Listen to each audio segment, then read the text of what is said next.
Hello everyone, मैं हूं मनीषा और आपका स्वागत है मेरे इस चैनल में। आज हम लोग पढ़ने वाले हैं बीसीसी 9 असेसमेंट फॉर लर्निंग का यूनिट 2 का first bullet, enlarging notions of subject based learning a constructive perspective. आज हम लोग इसी टॉपिक पे डिस्कस करने वाले हैं।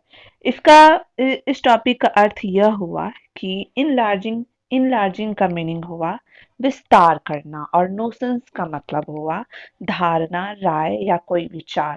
तो इस पूरे टॉपिक का मीनिंग हुआ कि सब्जेक्ट बेस्ड लर्निंग यानी कि विषय आधारित अधिगम, एक कंस्ट्रक्टिव पर्सपेक्टिव, एक संरचनात्मक परिप्रेक्ष्य है। इस विचार का, इस धारणा को विस्तार कीजिए। विषय आधारित अधिगम एक कंस्ट्रक्टिव पर्सपेक्टिव है। इस विचार को, इस धारणा का विस्तार कीजिए। तो सबसे पहले हम ये देखेंगे कि सब्जेक्ट बेस्ड लर्निंग क्या होता है। इसमें सबसे पहले हम यही देखेंगे कि सब्जेक्ट बेस्ड लर्निंग आखिर होती क्या चीज़ है। तो आइए चलिए हम लोग शुरू करते हैं। Subject based learning is a conservative. इसका अर्थ यह हुआ है कि सब्जेक्ट बेस्ड लर्निंग एक कंजर्वेटिव लर्निंग है, एक रूढ़िवादी लर्निंग है, एक परंपरागत लर्निंग है जिसको हम पुराने विचार का हम लोग मान सकते हैं। And most obvious ways to organise the curriculum through a subject centred approach. एक सबसे स्पष्ट तरीका है जिसके द्वारा हम अपने पाठ्यक्रम को ऑर्गेनाइज कर सकते हैं, संगठित कर सकते हैं सब्जेक्ट सेंटर्ड अप्रोच के द्वारा। अब यहाँ पे प्रश्न उठता है कि यह सब्जेक्ट सेंटर्ड अप्रोच क्या है। तो सब्जेक्ट सेंटर्ड अप्रोच वो है जिसमें सब्जेक्ट जो है मुख्य बिंदु सब्जेक्ट होता है। जैसे चाइल्ड सेंटर्ड अप्रोच होता है, टीचर सेंटर्ड अप्रोच होता है जिसका मुख्य बिंदु टीचर होते हैं और चाइल्ड होते हैं। वैसे ही सब्जेक्ट सेंटर्ड अप्रोच में सब्जेक्ट जो है मुख्य बिंदु होता है और सब्जेक्ट के द्वारा ही बच्चों को पढ़ाया जाता है। इसका अर्थ यह हुआ कि इसमें मुख्य बिंदु सब्जेक्ट होते हैं, जिसमें आपको सब्जेक्ट को मुख्य बिंदु में लेकर बच्चों को करिकुलम को डिलीवर्ड करना है। कितने लिमिट टाइम में हम एक कंटेंट को बच्चों को पढ़ा सकते हैं। सब्जेक्ट सेंटर्ड अप्रोच में आपका यही आ जाता है। जो नॉर्मल टीचिंग होती है, जो नॉर्मल ट्रेडिशनल टीचिंग होती है, सब्जेक्ट सेंटर्ड अप्रोच भी उसी को दर्शाता है। जैसे फॉर एग्जांपल स्कूल में आप देखते होंगे कि टीचर्स क्लास में आते हैं, बच्चों को पढ़ाते हैं, बुक से पढ़ाते हैं, बुक से कंटेंट का नॉलेज देते हैं। It's just like subject centred approach. तो सब्जेक्ट सेंटर्ड अप्रोच भी यही होता है। It is a scientifically proven fact that when learning is through subject specific approach, there is a significant improvement in the four skills speaking, listening, reading and writing। यह scientifically prove हो चुका है कि जब बच्चों को सब्जेक्ट बेस्ड लर्निंग के द्वारा पढ़ाया जाता है तो उनमें 4 प्रकार के स्किल का डेवलपमेंट होता है। और वो स्किल है speaking, listening, reading and writing. ये 4 प्रकार के स्किल का डेवलपमेंट होता है बच्चों में। जैसे आप ट्रेडिशनल टीचिंग में देख लीजिए कि छोटे छोटे बच्चों को जब पढ़ाते हैं तो बुक से बच्चों को पढ़ाया जाता है। बुक से जब पढ़ाते हैं तो बच्चों को टीचर्स जो हैं बुक पढ़ते हैं, फिर उसके अर्थ बताते हैं। तो उनमें बच्चों में लिसनिंग का डेवलपमेंट होता है। जब किसी बच्चों को खड़ा करके कंटेंट को पढ़ने के लिए बोला जाता है तो उनमें रीडिंग का डेवलपमेंट होता है। फिर जब बच्चों को आंसर, कोई प्रश्न पूछते हैं टीचर्स, तो बच्चों को आंसर करने का बोला जाता है तो उनमें स्पीकिंग का डेवलपमेंट होता है। वैसे ही जब क्वेश्चन आंसर करने को दिया जाता है तो उसमें राइटिंग का डेवलपमेंट होता है। तो यही बोला गया है कि जब बच्चों को सब्जेक्ट बेस्ड लर्निंग के द्वारा पढ़ाया जाता है तो उनमें 4 प्रकार के स्किल का डेवलपमेंट होता है और वो स्किल है speaking, listening, reading and writing. Subject-based learning methods not only focus on teaching the subjects but teaching and completing the curriculum with different methods which are imperative in building life skills and talents। Subject based learning के द्वारा विषय आधारित अधिगम न केवल शिक्षण विधियों को पढ़ाने पर केंद्रित करती है, विषय आधारित अधिगम शिक्षण विधियां न केवल विषयों को पढ़ाने पर ध्यान केंद्रित करती है, बल्कि विभिन्न तरीकों के साथ पाठ्यक्रम को पढ़ाने और पूरा करने में सहायक होती है, जो जीवन कौशल और सिद्धांतों के निर्माण में अनिवार्य है। इसका मतलब यहाँ पे यह हुआ कि विषय आधारित अधिगम के द्वारा हम न केवल विभिन्न प्रकार के शिक्षण विधियों से बच्चों को पढ़ाते हैं, बल्कि करिकुलम को एक निश्चित समय के लिए पूरा भी करते हैं, जो बच्चों को एक जीवन कौशल और टैलेंट्स को बिल्ड करने में सहायक होता है, निर्माण करने में आवश्यक होता है। Without the knowledge of subjects, one cannot apply them in real life situation. इसका अर्थ ये हुआ कि जब तक हम किसी सब्जेक्ट का नॉलेज नहीं प्राप्त कर लेते, किसी सब्जेक्ट का ज्ञान नहीं प्राप्त कर लेते, हम उसे अपने रियल लाइफ सिचुएशन में अप्लाई नहीं कर सकते। जैसे फॉर एग्जांपल हम कोई भी सब्जेक्ट पढ़ते हैं, जैसे सोशल साइंस ही हो गया, जनरल साइंस हो गया, साइंस, और साइंस में आपके बहुत सारे सब्जेक्ट आ गए, मैथ्स आ गए। मैथ्स को जब तक हम मैथ्स के बारे में नहीं जानेंगे, कैलकुलेशन है, एडिशन है, सब्सट्रैक्शन है, तो तब तक हम उसे अपने रियल लाइफ में अप्लाई नहीं कर पाएंगे।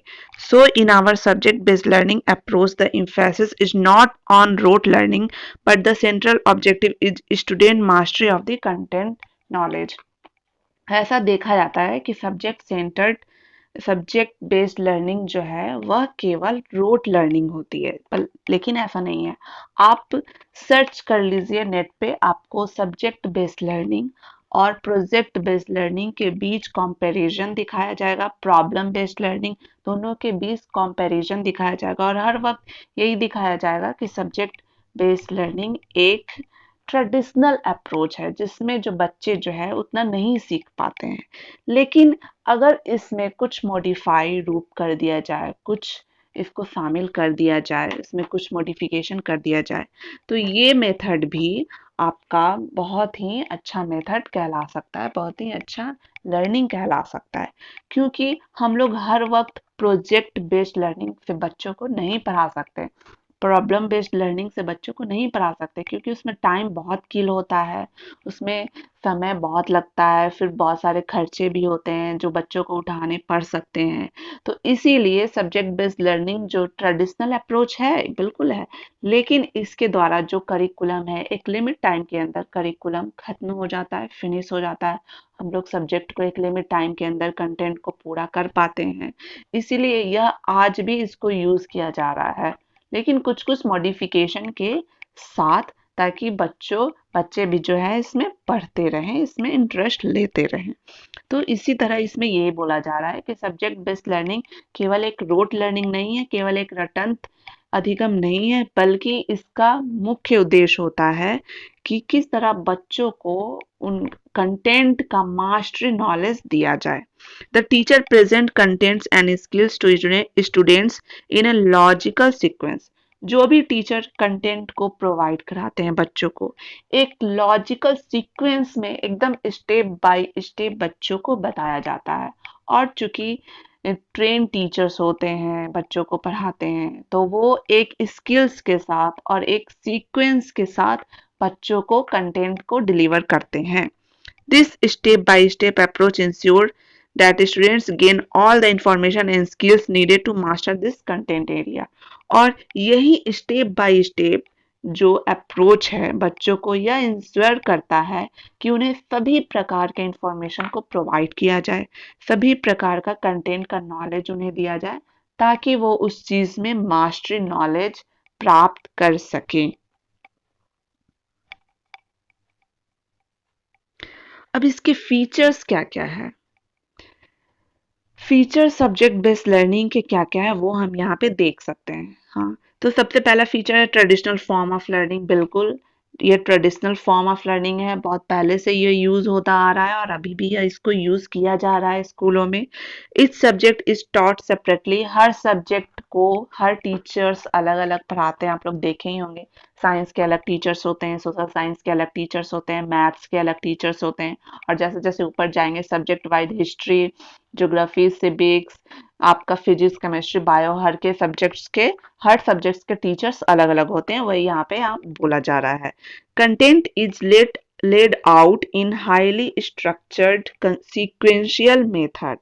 इसका मतलब ये हुआ कि जो भी कंटेंट बच्चों को पढ़ाया जाता है वो पहले से एक उसको संरचित कर लिया जाता है कि कौन कौन से कंटेंट को बच्चों को आज पढ़ाना है और कौन से मेथड का आज यूज करके बच्चों को आज बताना है, और सीक्वेंस वाइज में कि पहले हमें ये कंटेंट पढ़ाना है, फिर उसके बाद ये कंटेंट पढ़ाना है, फिर उसके बाद ये कंटेंट पढ़ाना है। एक बिल्कुल सीक्वेंस वाइज में कंटेंट को पढ़ाया जाता है। Students are held accountable for content mastery. Students के लिए यह इंश्योर किया जाता है और यह एक सुनिश्चित किया जाता है कि बच्चों को जो स्टूडेंट्स को जो मास्टरी कंटेंट का नॉलेज उनको देना है। Emphasis to complete subject matter, जो सब्जेक्ट मैटर है उसको पूरा करने पर बल दिया जाता है।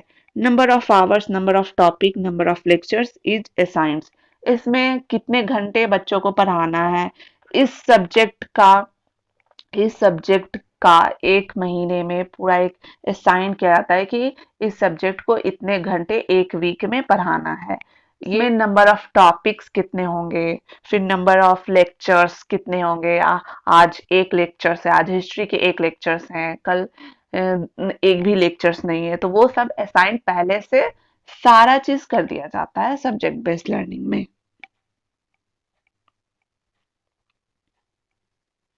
Subject based learning as a constructive perspective. तो अब तक आपने देखा कि सब्जेक्ट बेस्ड लर्निंग क्या है। यह एक ट्रेडिशनल अप्रोच है जो आज भी यूज किया जा रहा है स्कूलों में, और इसे पहले भी यूज किया जा रहा था। लेकिन अब इस अ, इस विचार को कि एक कंस्ट्रक्टिव पर्सपेक्टिव है, यह कैसे है, सब्जेक्ट बेस्ड लर्निंग को और कंस्ट्रक्टिव हम कैसे बना सकते हैं। सब्जेक्ट बेस्ड लर्निंग एक संरचनात्मक परिप्रेक्ष्य के रूप में हम इसे और कैसे बढ़ा सकते हैं, कैसे इस विचार का विस्तार कर सकते हैं, अब हमें वही यहाँ पे देखना है। In subject-based learning, one teacher teaches one subject and there are separate teachers for different subjects so that students don't bore with one teacher. आपने देखा ही होगा सब्जेक्ट बेस्ड लर्निंग नहीं, एक ट्रेडिशनल टीचिंग में क्या होता है जो अभी भी आज फॉलो हो रहा है कि एक सब्जेक्ट के लिए एक ही टीचर होते हैं और एक सब्जेक्ट के बाद दूसरे दूसरे सब्जेक्ट को पढ़ाया जाता है और उसमें दूसरे दूसरे टीचर्स हमेशा आते हैं। इससे क्या होता है कि स्टूडेंट जो है एक टीचर से बोर नहीं होते, उन्हें रिफ्रेशमेंट मिलता रहता है कि हर पीरियड के बाद दूसरे टीचर्स पढ़ाने आते हैं। For every separate subject, expert teachers are available so that teachers present content and skills to student in a logical sequence। Her subject के लिए एक एक्सपर्ट टीचर्स होते हैं, वो उन्होंने मास्टरी किया होता है। मास्टरी मतलब जैसे फिजिक्स के टीचर हैं तो उन्होंने फिजिक्स ऑनर्स किया होता है, फिर आजकल तो बीएड है ही अलग से, वो तो अब मस्ट हो ही चुका है। तो वे टीचर्स उसमें एक्सपर्ट होते हैं। तो एक एक्सपर्ट टीचर्स ही सभी कंटेंट को एक सीक्वेंस वाइज में डिलीवर्ड करते हैं, प्रेजेंट करते हैं, जिससे बच्चों को बहुत अच्छी तरह से समझ में आता है। And the central objective is student mastery over of the content knowledge. ये पहले भी बोला जा चुका है, पहले के स्लाइड में भी, कि इसका मेन ऑब्जेक्टिव होता है कि बच्चों को मास्टरी कंटेंट का नॉलेज देना, mastery over the content knowledge. The movement of students after each period will reflect the students as opposed to having to sit in the same class for whole year। इसका मतलब ये हुआ कि हर period के बाद student को 2 minute 5 minute का refreshment का मौका दिया जाता है ताकि वो बाहर जा सके। तो इससे क्या होता है कि वे एक ही क्लास में सालों भर बैठ सकते हैं। अगर उन्हें रिफ्रेशमेंट का मौका नहीं मिला, हर पीरियड के बाद दूसरे टीचर्स नहीं आए, हर पीरियड के बाद सब्जेक्ट चेंज नहीं हुआ तो वे शायद नहीं बैठ पाए। लेकिन सब्जेक्ट बेस्ड लर्निंग की यह खासियत है कि हर पीरियड के बाद दूसरे टीचर्स आते हैं, दूसरा सब्जेक्ट पढ़ाया जाता है और हर पीरियड के बीच में उन्हें कुछ रिफ्रेशमेंट का मौका दिया जाता है, जिससे यह जिससे यह होता है कि पूरे साल एक ही क्लासरूम में बच्चे बैठ पाते हैं। In subject-based learning, teachers can also use different methods to make more class interesting. Subject-based learning में सब्जेक्ट बेस्ड लर्निंग को हम डिफरेंट डिफरेंट मेथड्स का यूज करके भी हम अपने क्लास को मोर इंटरेस्टिंग बना सकते हैं, ज़्यादा इंटरेस्टिंग बना सकते हैं। In the subject-based learning, teachers can also use different teaching aids so that their content could be delivered in interesting way. Teachers different different teaching add का भी इस्तेमाल कर सकते हैं, यूज कर सकते हैं। टीचिंग एड में चार्ट पेपर हो गया, मॉडल हो गया, बहुत सारी चीजें हो गई, ये सब चीजों को दिखा के बच्चों को इंटरेस्टिंग तरीके से पढ़ा सकते हैं। In subject based learning, text book is the main source, so there is significant improvement in 4 skills: speaking, listening, reading and writing. Subject based learning में टेक्स्ट बुक एक मेन फोकस एरिया होता है, text book के द्वारा ही बच्चों को पढ़ाया जाता है। तो इससे क्या होता है कि इससे उनमें 4 प्रकार के स्किल्स का डेवलपमेंट होता है: speaking, listening, reading and writing. Content is laid on highly structured sequential method. Content जो है पहले से वह बिल्कुल एकदम स्ट्रक्चर्ड किया जाता है, एक सीक्वेंस वे में उसको निर्माण किया जाता है। ये चीज कंटेंट सब्जेक्ट बेस्ड लर्निंग में होता है। As the course is completed within the prescribed time, the learner can plan their practice exercises elaborately and can learn the subject matter thoroughly। क्योंकि सब्जेक्ट बेस्ड लर्निंग के द्वारा जो course जो है complete एक लिमिटेड टाइम के अंदर, एक प्रिस्क्राइब टाइम के अंदर कंप्लीट हो जाता है, तो इससे जो है लर्नर जो है वह अपना किसी और चीज में या फिर एक्सरसाइज को फिर से रिवीजन करने में टाइम लगाते हैं, प्रैक्टिस करते हैं, फिर से अपने एक्सरसाइज को, फिर से अपने लेसन्स को प्रैक्टिस करते हैं। मैं उम्मीद करती हूँ कि आपको यह टॉपिक अच्छी तरह समझ में आ गई होगी और इस पे सारे कंफ्यूजन क्लियर हो गए होंगे। तो take care, bye, have a nice day.